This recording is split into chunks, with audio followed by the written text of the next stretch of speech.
The next formation we're going to look at is for a nine-a-side team. Right, so smaller field, nine-a-side. The idea of nine-a-side is limit the players on the field, make sure we get as many touches for players, plus the field size is smaller, so they're not obviously covering too much ground. Goals are smaller because these kids are normally only 12 and below, and it makes it a bit more fairer. Alright, so if you have a look at the 4-3-3 formation that I have here in front, you see three lines of players basically. So we have our fullbacks or defenders, our midfielders, and our front three. Alright, so the formation we're looking at today is going to be the 3-2-3 formation.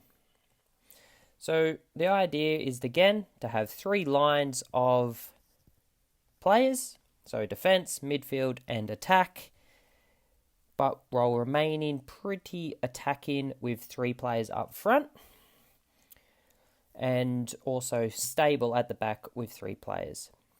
So the idea now is to look at our midfield here. Alright, so we're going to have one defensive player, one more attacking player. So when the balls fire, they're up here. These guys are supporting. Our left and right back support, and our midfield can drop in to this defensive line to cover. If the ball's on this side, we want our 5 across to cover as a centre back, midfielder in here, so we have players covering that defensive area. Alright, we want to use our wing backs to get forward. Alright, but if this one goes, we want one to stay, so we have 2 at the back.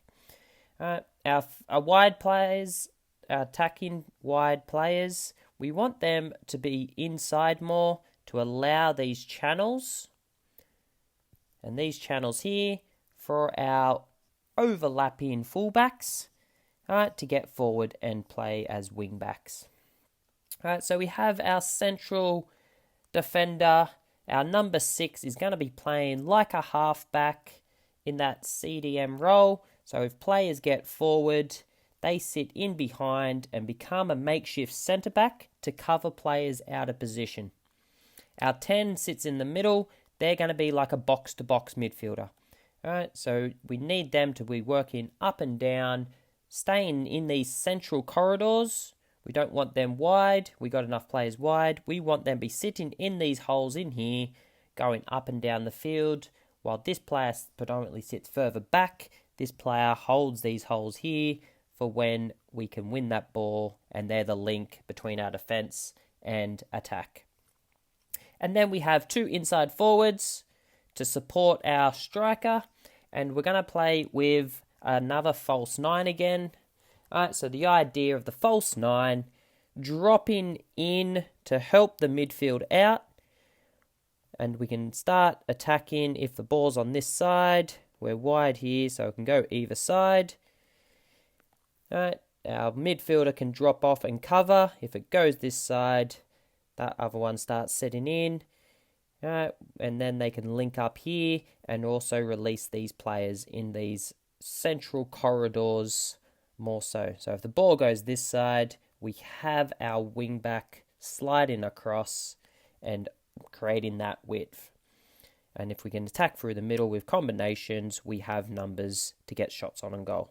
But we also have our width with our 2 and our 5, just like in the 4-3-3 formation with our wing backs. And then we still have plenty of cover if we lose the ball that we need to come back, because that number 6 will be slotted in behind, to really help out.